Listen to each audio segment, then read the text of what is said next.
Olá, meu nome é Amanda Negrelli e esse é o meu trabalho sobre análise das condições experimentais da degradação eletroquímica de corante têxtil. A indústria têxtil foi considerada a atividade mais poluidora devido ao volume de efluentes contaminados descartados, já que para a produção de 1 kg de tecido são necessários 150 litros de água, sendo 88% descartados como efluentes líquidos. E, devido à incompleta ou má fixação dos corantes, 20% do volume usado durante o processo de tingimento é descartado nos efluentes. As moléculas dos corantes são extremamente resistentes à digestão aeróbia e estáveis a agentes oxidantes. Portanto, o tratamento dos efluentes que contêm corantes possui uma grande dificuldade na remoção dos mesmos.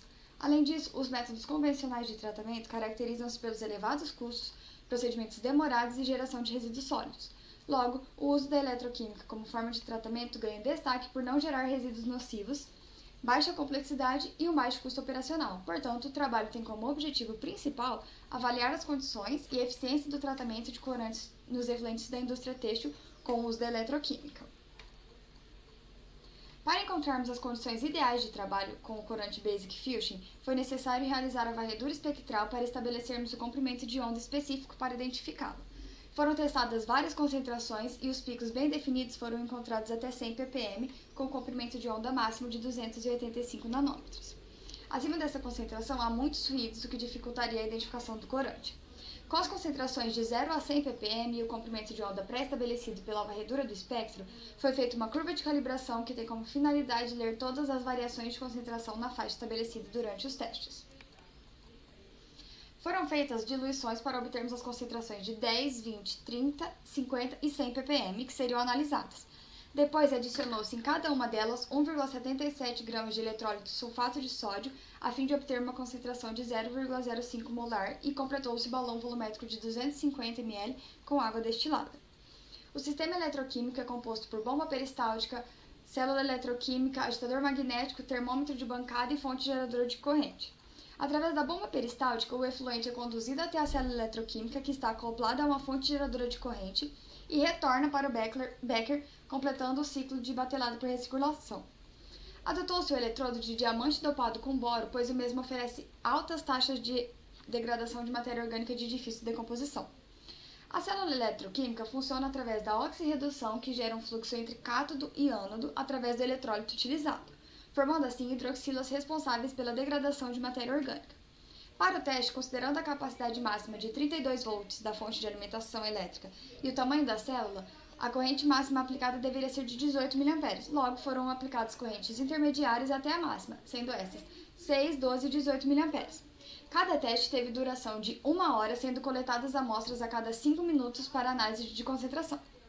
Foram feitas análises físico-químicas de DQO, TOC e pH, todas seguindo os padrões de procedimentos estabelecidos pelo Standard Methods 23ª edição. Para avaliarmos se o tratamento é economicamente viável, utilizamos uma equação para calcularmos o consumo energético em cada um dos testes aos 30 e 60 minutos, e em seguida foi aplicada a tarifa média do estado de Mato Grosso do Sul para quantificarmos tal valor. Com os dados obtidos durante a realização dos testes, foi possível gerar o gráfico do percentual de remoção de cada concentração com cada uma das correntes aplicadas. Apenas analisando visualmente os gráficos, podemos notar que ambos apresentavam a maior parte da degradação nos primeiros 30 minutos. Mas para podermos ter uma melhor comparação da porcentagem de remoção de cada teste, foi feita a seguinte tabela. Nela podemos observar que as melhores taxas de remoção foram obtidas nos testes com a concentração de 50 ppm e correntes de 12 e 18 mA. Logo, usamos essas soluções tratadas para a realização dos demais testes. Para avaliarmos se o tratamento foi economicamente viável, utilizamos uma equação e a tarifa média do Mato Grosso do Sul. Com as taxas de remoção do corante com 12 e 18 mA foram próximas, levando em consideração o consumo energético de cada um dos testes, podemos constatar que 12 mA é a mais viável economicamente e possui um excelente resultado. Para podermos ter uma melhor compreensão da viabilidade econômica do tratamento, os valores foram analisados por metro cúbico, visto que a taxa aplicada ao pequeno volume do teste seria mínima. Apesar da Resolução CONAMA 430 de 2011 não estabelecer valores de referência da DQO para lançamento de efluentes em corpos hídricos, O teste da DQO foi feito a fim de avaliar a carga orgânica da amostra e o resultado do percentual de remoção foram satisfatórios, principalmente com o uso da corrente de 12 mA, onde este chegou a 65,49%. Já o TOC foi feito com o intuito de avaliar a mineralização da amostra, para concluir se a degradação da matéria orgânica foi próxima de 100%. E também apresentou excelentes resultados, tanto para a corrente de 12 quanto a de 18 mA. Por fim, podemos concluir que, diante dos testes realizados, a melhor condição de degradação do corante Basic Fusion foi uma concentração de 50 ppm com o uso de uma corrente de 12 mA, tendo em vista seu percentual de remoção de 77,76% e o custo operacional de apenas R$ 47,97 por metro cúbico. Podemos considerar que, para um melhor tratamento estatístico, é interessante a aplicação de mais variáveis ao teste, diferentes concentrações de eletrólitos, variações de correntes, ajustes iniciais. Porém, o estudo foi capaz de concluir que o uso da eletroquímica como forma de degradação de corantes da indústria têxtil é uma alternativa promissora, com altas taxas de remoção, baixo custo operacional e poucos impactos para o meio ambiente. Obrigada!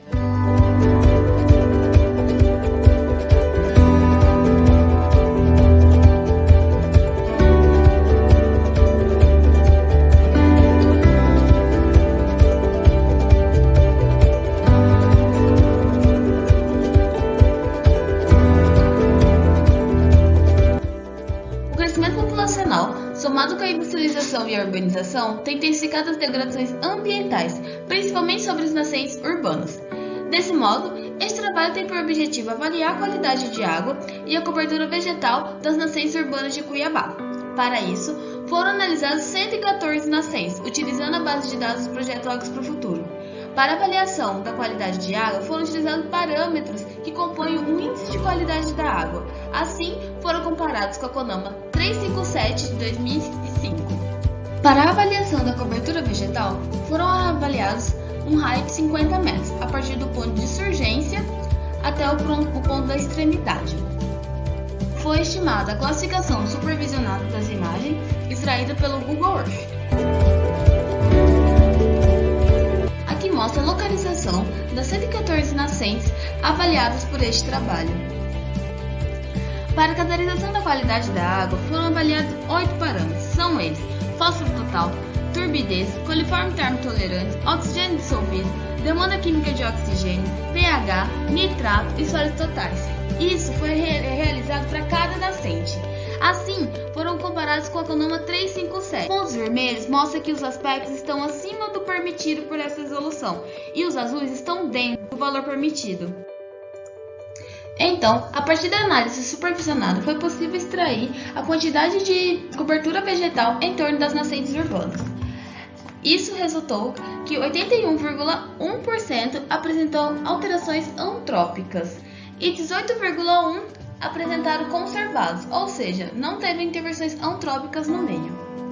Então, para sintetizar os aspectos qualitativos da água, foi utilizado o Índice de Qualidade de Água, na qual ele pega as características da água e obtém apenas em um número. Assim, elas são classificadas em ótima, boa, regular, ruim ou péssima. Com isso, os resultados do IQA mostraram que 48,30% das nascentes foram classificadas como boa e 41,53% apresentaram razoável. Apenas 10,17% apresentaram como ruins.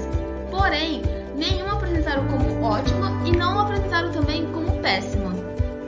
Assim constatou que as nascentes urbanas de Cuiabá apresentaram elevados índices de contaminação e degradação, o que exige melhorias na proteção e na conservação desse sistema, pela população e pelos órgãos gestores do meio ambiente.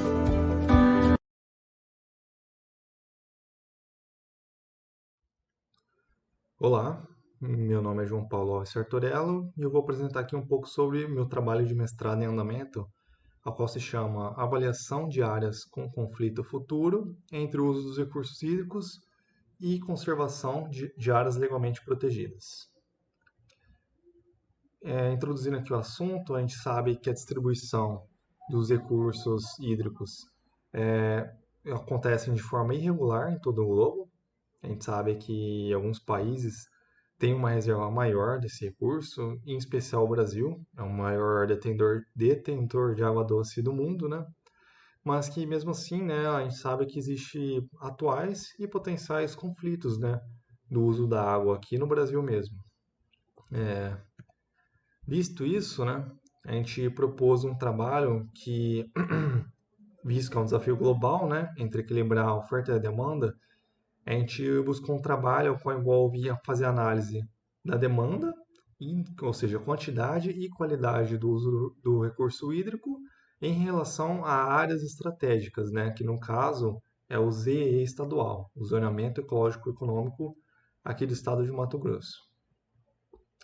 A nossa área de estudo do trabalho é a região hidrográfica do Paraguai, nas unidades de planejamento P2 e P3, aqui a gente vê aqui no mapa, ao qual ela contempla 27 subbacias e 22 municípios, sendo que apenas 15 desses municípios têm a sede municipal inserida dentro aqui da região hidrográfica de destaque, né, que é a unidade P2 e P3. Com isso, né, a nossa ideia do trabalho é que por meio de uma modelagem futura, né, ou seja, a gente tem dados de 2018 e por meio de uma modelagem para 2038, com dados da SEMA e do IBGE de população, nós temos que a gente consegue fazer o cruzamento desses mapas, né, que é do arquétipo, né, os arquétipos são esses cenários futuros, para parâmetros de vazão, quantidade, e DBO, né, qualidade, para o uso, né, dos recursos hídricos, e fazer um cruzamento com o ZE do estado de Mato Grosso, que contempla aqui a região de estudo. Aqui eu trouxe um pedaço do ZE, né, que contempla a região. A gente tem basicamente três regiões, né, aqui do ZE nessa área, que é a área de estrutura produtiva consolidada, ou a consolidar em vermelho. Em amarelo, áreas que requerem manejo específico, e 3 áreas protegidas, que tem terras indígenas, unidades de conservação.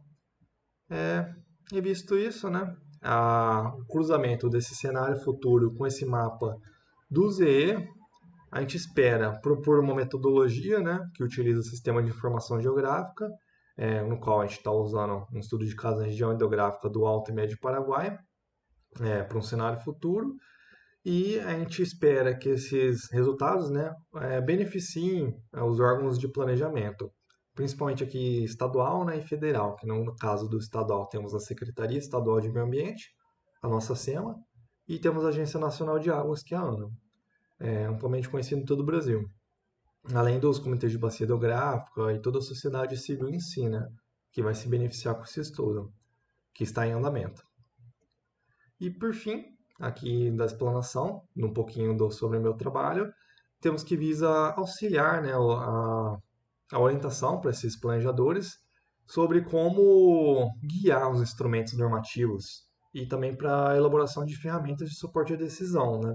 Ou seja, serve para melhorar a discussão sobre essas regiões e a questão futura do uso do recurso hídrico. Dentre alguns instrumentos que eu trouxe aqui só para elencar, temos a outorga, né? Auxiliar na outorga, na cobrança do recurso hídrico, que ainda não é implantado, os planos de recursos hídricos que necessitam ter, e basicamente é isso. Aqui as referências bibliográficas que se encontram no meu pôster, e obrigado a todos que assistiram aqui a minha explicação. Meu nome é Fábio José Reca dos Santos, sou estudante da graduação em Engenharia Ambiental na Universidade Federal de Mato Grosso do Sul, UFMS, Faculdade de Engenharias, Arquitetura e Urbanismo e Geografia, FAENGE. E hoje estarei apresentando meu trabalho referente ao Programa Institucional de Bolsas Científicas, PIBIC, e também meu trabalho de conclusão de curso, orientado pela professora doutora Maria Lúcia Ribeiro, cujo título é Eficiência dos Sistemas de Tratamento de Esgoto para Comunidades Rurais. As áreas rurais do Brasil sofrem com a falta de tratamento adequado de esgoto. No nosso país, somente 8% dos domicílios rurais estão conectados à rede coletora de esgoto, e 13 não possuem nenhum tipo de tratamento. Esgotamento sanitário resulta de saúde para a população. Segundo a FUNASA, é um fator que contribui para a eliminação de diversas doenças de veiculação hídrica, como malária, diarreias e verminoses. Além disso, estima-se que 65% das internações pelo SUS de crianças com menos de 10 anos são provocadas por males originados pela ineficiência e até inexistência do tratamento de esgoto. Sendo assim, o nosso trabalho tem como objetivos realizar uma revisão sistemática da literatura acerca das eficiências do sistema de tratamento de esgoto, com a finalidade de encontrar uma alternativa viável para a implantação em comunidades rurais, e também identificar quais são os principais sistemas de tratamento de esgoto, anaeróbios e anóxicos, estudados nos últimos 5 anos. Para isso, utilizamos o método de revisão sistemática proposto por Sampaio Mancini em 2007.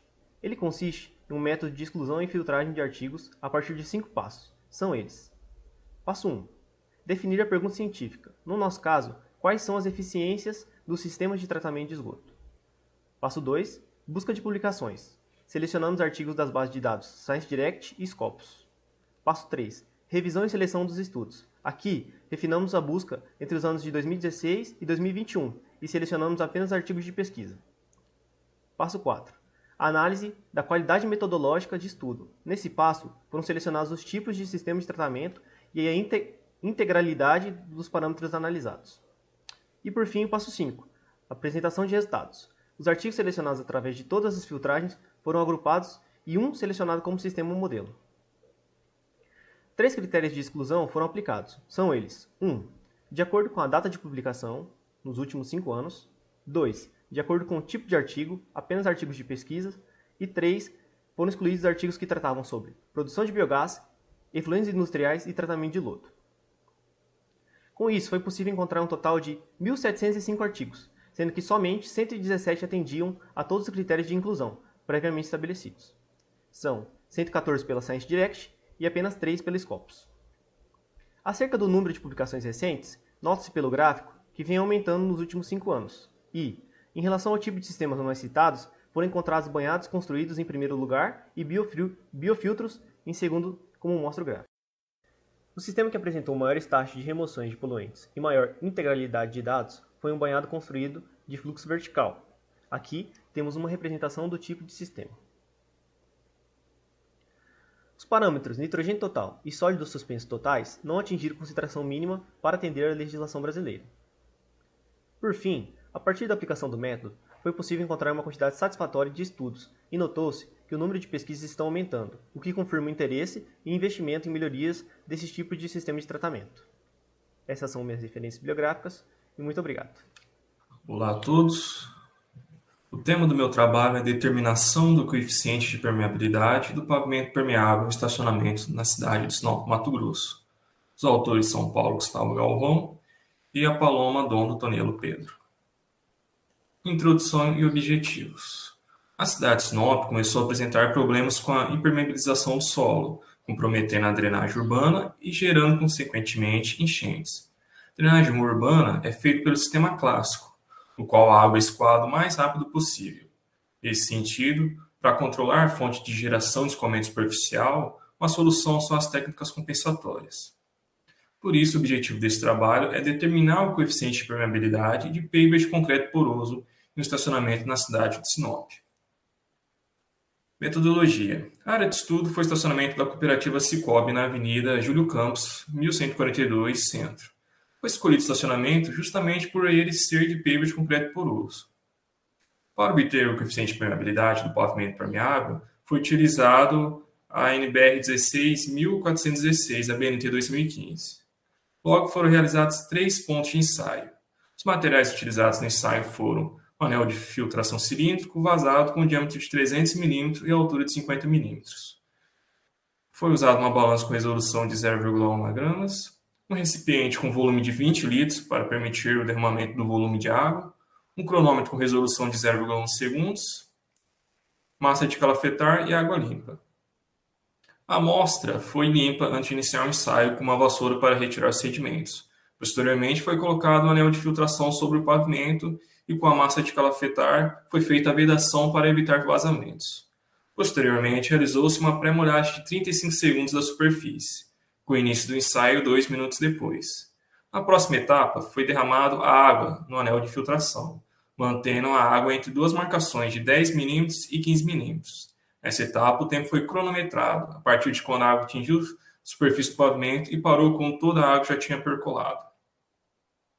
e foi utilizada essa fórmula para obter o coeficiente de permeabilidade, no qual K é igual ao coeficiente de permeabilidade expresso em milímetros por hora, M, a massa de água infiltrada em quilogramas, o D, o diâmetro interno do cilindro de infiltração em milímetros, T, tempo necessário para toda a água percolar em segundos, e o C, um fator de conversão de unidades do sistema internacional. Resultados e discussões. Foram obtidos esses resultados que está na tabela. Foram realizados 3 pontos de ensaio. E a massa de água em todos os pontos foi de 3,6 kg. O tempo do primeiro ponto para toda a água percolar foi de 9,85 segundos, no segundo ponto de 8,69 segundos e no terceiro ponto 9,14 segundos.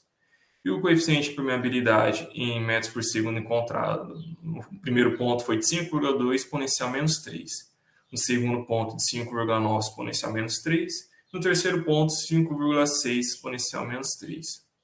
Foi possível, então, analisar que os coeficientes de permeabilidade obtidos possuem valores maiores do que estabelecido pela NBR 16.416, que são de 10 a menos 3 metros por segundo. Isso mostra que o paver de concreto poroso possui um coeficiente de permeabilidade muito superior, mostrando-se vantajoso em relação à percolação de água. Conclusões e recomendações. Concluiu-se, então, que o escoamento superficial no paver de concreto poroso é praticamente inexistente, pois toda a água que é colocada sobre ele é percolada. E em áreas como estacionamentos, passeios públicos, é recomendado o escoamento permeável quando é necessária a percolação de água. E o coeficiente de permeabilidade obtido no ensaio atende a NBR 16.416. Muito obrigado.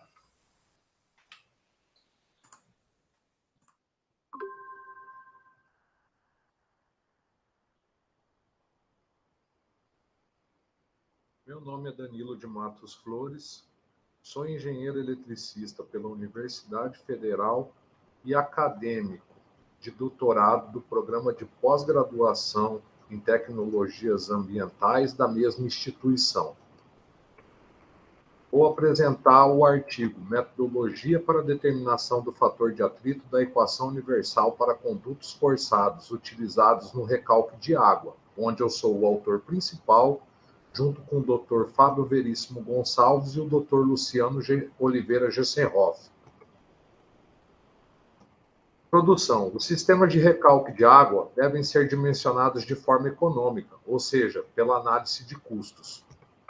Em condutos forçados utilizados no recalque de água, o regime de escoamento da água é sempre turbulento, e para efetuar o dimensionamento ótimo do sistema, as perdas de carga das tubulações devem ser obtidas pela equação universal de Darcy-Weisbach.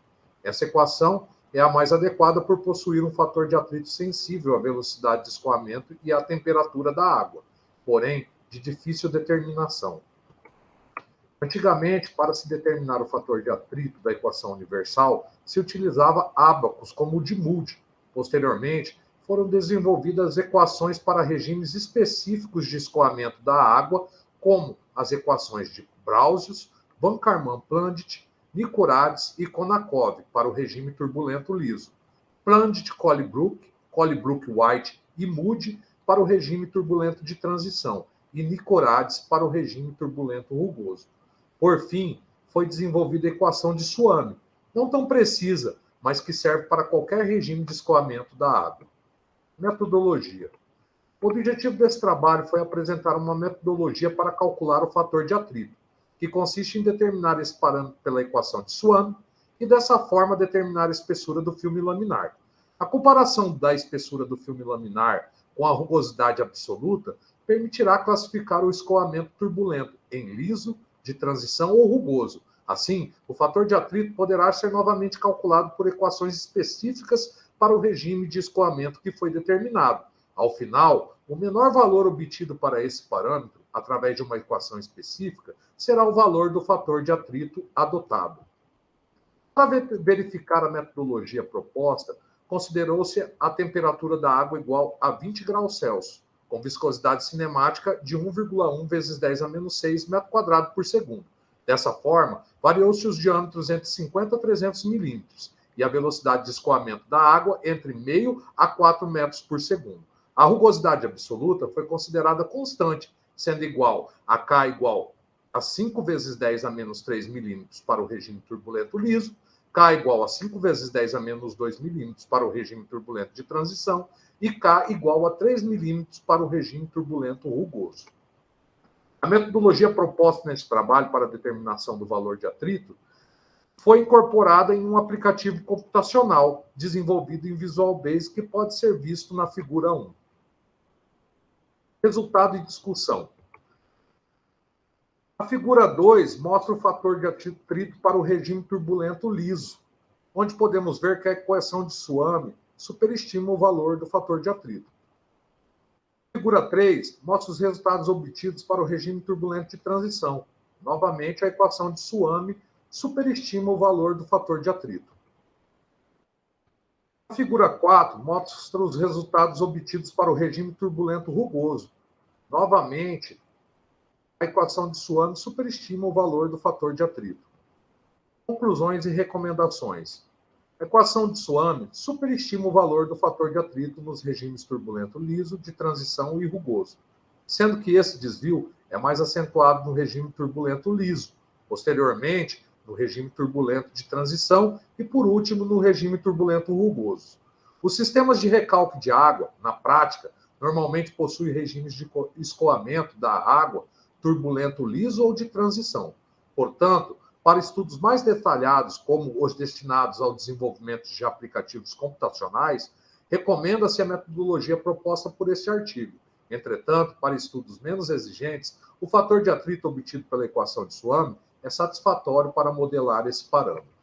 Agradecimentos aí à Universidade Federal, à Universidade da Grande Dourados e à CAPES. As referências bibliográficas são apresentadas ao final. Obrigado.